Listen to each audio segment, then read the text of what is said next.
Today, breaking the bond market, the crisis is real.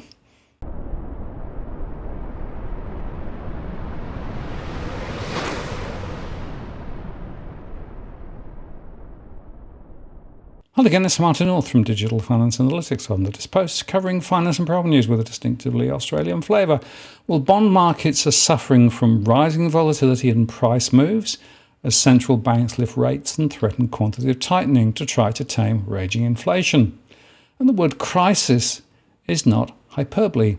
Liquidity is quickly evaporating and volatility is soaring.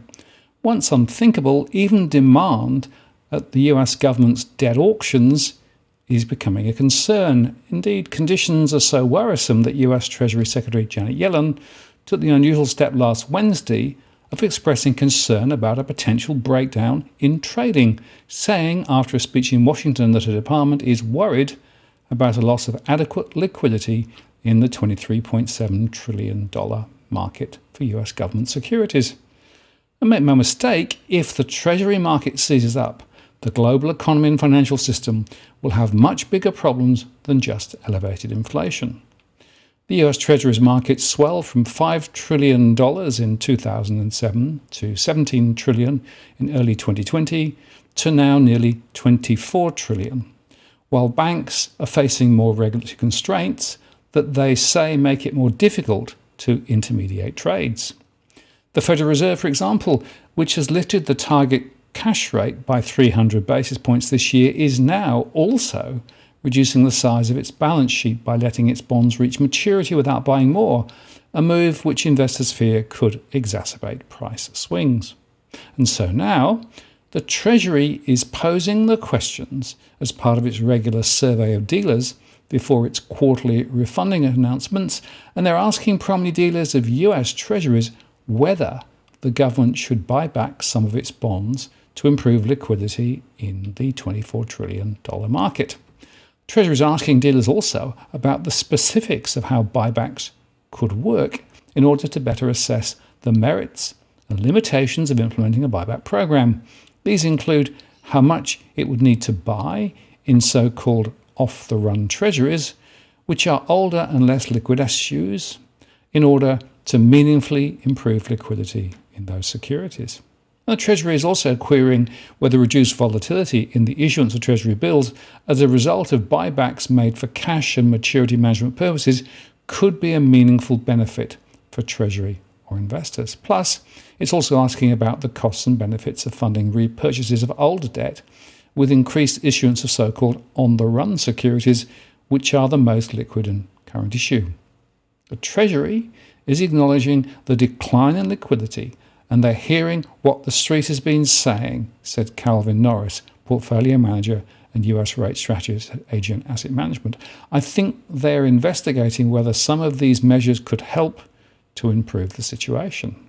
And he said buying back off-the-run treasuries could potentially increase liquidity of outstanding issues, and buyback mechanisms could help contain price swings for Treasury bills, which are short-term securities. However, when it comes to longer-dated government bonds, investors have noted that a major constraint for liquidity is a result of a rule introduced by the Federal Reserve following the 2008 financial crisis that requires dealers to hold capital against treasuries, limiting their ability to take on risk, particularly at times of high volatility.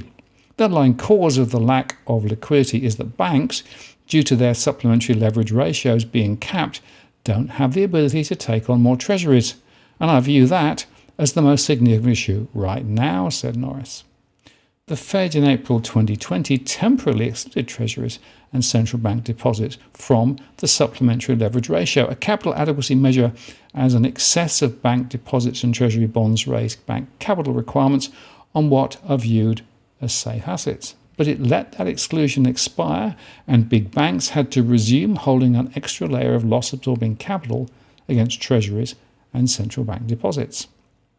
The Treasury Borrowing Advisory Committee, that's a group of banks and investors that advise the government on its funding in the US, have said that Treasury buybacks could enhance market liquidity and dampen swings in Treasury bill issuance and cash balances. Well, of course, they would say that. They're talking their own book.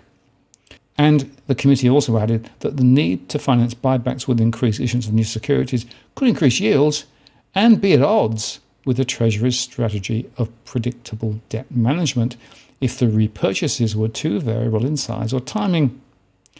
But the bond market is indeed in turmoil, and in fact, everywhere you turn, the biggest players are in retreat, from Japanese pensions and life insurers to foreign governments and US commercial banks, where once they were lining up to get their hands on US government debt, most have now stepped away. And then there's the Federal Reserve, which a few weeks ago upped the pace that it plans to offload treasuries from its balance sheet to $60 billion a month. If one or two of these usually steadfast sources of demand were bailing, the impact, while noticeable, would likely be little cause for alarm. But for every one of them to pull back is an undeniable source of concern, especially coming on the heels of the unprecedented volatility, deteriorating liquidity, and weak auctions in recent months. The upshot is, according to market watchers, that even with treasuries tumbling the most since at least the early 1970s this year, more pain may be in store until new, consistent sources of demand emerge.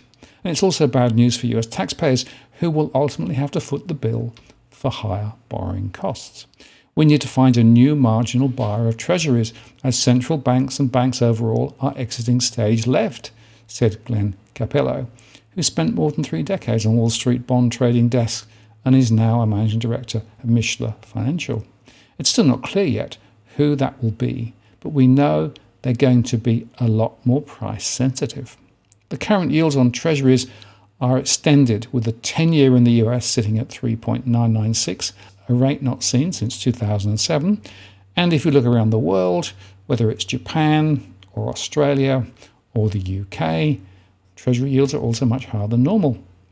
Now, to be sure, many have predicted treasury market routes over the past decade, only for buyers and central banks to swoop in and support the market. Indeed, should the Fed pivot away from its hawkish policy tilt, as some are wagering, the brief rally in treasuries last week may be just the beginning. But analysts and investors say that with the fastest inflation in decades hamstringing the ability of officials to loosen policy in the near term, this time is likely to be much different. The Fed, unsurprisingly, represents the largest loss of demand. The central bank more than doubled its debt portfolio in the 2 years through to 2020 to in excess of $8 trillion. The sum, which includes mortgage-backed securities, may fall to $5.9 trillion by mid-2025 if officials stick to their current roll-off plans. While most would agree that lessening the central bank's market-distorting influences is healthy in the long run, it nevertheless is a stark reversal for investors who have grown accustomed to the Fed's outsized presence. Since the year 2000, there has always been a big central bank on the margin buying a lot of treasuries. Credit Suisse Group's Zoltan Pozsar said, "Now we're basically expecting the private sector to step in instead of the public sector in a period where inflation is as uncertain as it has ever been. We're asking the private sector to take down all these treasuries that we're going to push back into the system without a glitch and without a massive premium," he said. Still, if it was just the Fed with its long telegraphed balance sheet runoff reversing course, market angst would be much more limited, but it's not, because prohibitively steep hedging costs have essentially frozen Tokyo's giant pension and life insurance companies out of the treasury market as well. And yields on US 10-year notes have slumped well below zero for Japanese buyers, who pay to eliminate currency fluctuations from their returns, even as nominal rates have jumped above 4%. Hedging costs have surged in tandem with the dollar, which has climbed more than 25% this year versus the yen, the most in data compiled back to 1972.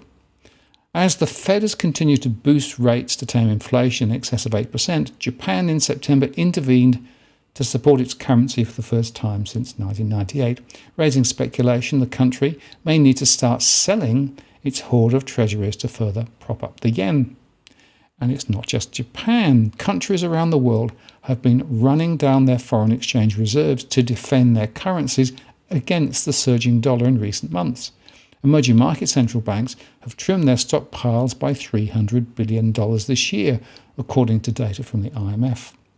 That means limited demand at best from a group of prime, insensitive investors that traditionally put about 60% or more of their reserves into US dollar investments. Pippa Brookvar, Chief Investment Officer at Bleakley Financial Group, said on Monday it's dangerous to just assume that the US Treasury will ultimately find buyers to take the place of the Fed, foreigners and the banks. In fact, Citigroup flagged concerns that the drop in foreign central bank holdings may set off fresh turmoil, including the potential for so-called value at-risk shocks, when sudden market losses force investors to rapidly liquidate positions. Investors should bet on a drop in swap spreads to position for continued central bank selling and for further dash-for-cash-style liquidity events, Jason Williams, a Citigroup's strategist, wrote in a recent report.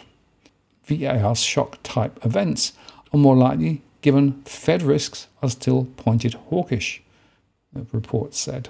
And over the past decades, when one or two key buyers of treasuries have similarly backed away, others have been there to pick up the slack.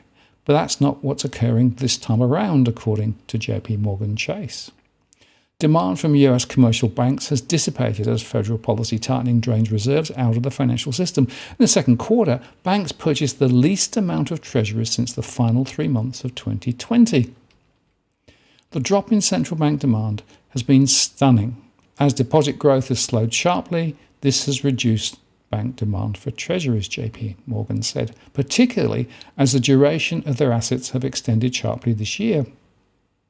The US Treasury Total Return Index has lost about 13% this year, almost 4 times as much as in 2009, and it's the worst result for the full year on record for the gauge since its 1973 inception. Yet, as the structural support for treasuries gives way, others have stepped in to pick up the slack, albeit at higher rates. Household, a catch-all group that includes US hedge funds, saw the biggest jump in second quarter treasury holdings amongst investor types, tracked by the Fed. Some see good reason for private investors to find treasury attractive now, especially given the risk of Fed policy tightening tipping the US into a recession, and with yields at multi-decade highs. The market is still trying to evolve and figure out who these new end buyers are going to be, said Gregory Franello, head of US rates trading and strategy at Amavet Securities. Ultimately, I think it's going to be domestic accounts because interest rates are moving to a point where they're going to be very attractive. John Mazzari, a portfolio manager at Vanguard, said large pools of excess savings held at US banks earning next to nothing will prompt people to shift into the short end of the treasury market. Valuations are good, with the Fed getting closer to the end of its current hiking cycle, he said. The question is whether you are willing to take duration risk now or stay in the front end until the Fed reaches its policy peak. But still, most see the backdrop favouring high yields and a more turbulent market. A measure of debt market volatility surged in September to the highest level since the global financial crisis, while a gauge of market depth recently hit the worst level since the onset of the pandemic. The Fed and other central banks had for years been the ones suppressing volatility, and now they're actually the ones creating it. But rather than slow or even stop the pace of rate increases, which would only resurrect the notion that there's indeed a Fed put designed to bail out investors, the central bank could choose to slow quantitative tightening. Whereas quantitative easing, or QE, injects liquidity into the financial system through bond purchases, QT has the opposite effect. Instead of selling bonds, the Fed is allowing the $9 trillion or so of US treasuries and mortgage securities it has accumulated on its balance sheet since 2008 to mature without replacing them. The amount of QT conducted by the Fed ramped up to the maximum of $95 billion per month in September from $47.4 billion earlier. The thing is, just like there's no strong evidence that many years of QE had the desired effect of sparking inflation, it's unlikely that QT will help temper inflation. What it is more likely to do, and probably already is doing, is to cause havoc in the government bond market, the benchmark for all other markets that determine the cost of money for governments, companies and consumers. Liquidity in the Treasury market is worse now than during the early days of the pandemic and the lockdowns, where no one knew what to expect. Similarly, implied volatility as measured by the ICE Bank of America Move Index is near its highest since 2009 at around 156. And in another unusual development that shows just how dysfunctional the Treasury market has become, the newest, most liquid securities, known as on-the-run notes, traded as a discount to older, tougher to trade off-the-run securities, according to recent data. Daily swings in interest rate swaps have become extreme, providing further evidence of disappearing liquidity. What should be most concerning to the Fed and the Treasury Department is deteriorating demand at US debt auctions. A key measure, called the bid-to-cover ratio, at the government's last offering on Wednesday of $32 billion in benchmark 10-year notes was more than one standard deviation below the average for the last year. Demand from indirect bidders, generally seen as a proxy for foreign demand, was the lowest since March 2021. And although the Treasury is in no jeopardy of suffering a failed auction, lower demand means the government is paying more to borrow. All of this is coming at the time when the biggest, most powerful buyers of treasuries, from Japanese pensions and life insurance to foreign governments and US commercial banks, they're all pulling back at the same time. We need to find a new marginal buyer of treasuries as central banks and banks overall are exiting stage left. The US bond market, which sets the tone for debt markets worldwide, is hardly alone. The ruction in UK gilts the last 2 weeks laid bare the liquidity crisis bubbling in most major sovereign debt markets. And from the Fed's perspective, it's probably hesitant to tinker with QT for fear of being seen as more concerned with bailing out Wall Street fat cats than taming inflation. But again, QE and QT have been shown to have more of an impact on the smoothing functioning of the financial system than the real economy. And it's not like the Fed hasn't tweaked its QT program before to address disruptions in the market's plumbing. Remember that in 2019, the central bank did halt QT and flooded the banking system with cash to arrest a large and unsettling rise in repo rates that led to undue stresses there. Another option would be for the Fed to use its standing repurchase facility to provide a liquidity backstop to the Treasury market, which Yellen has said can be helpful. The thinking among market participants is that the Fed will keep raising rates until something breaks. But that something increasingly looks like it may be the Treasury market, which would be the worst case scenario on anyone's scorecard.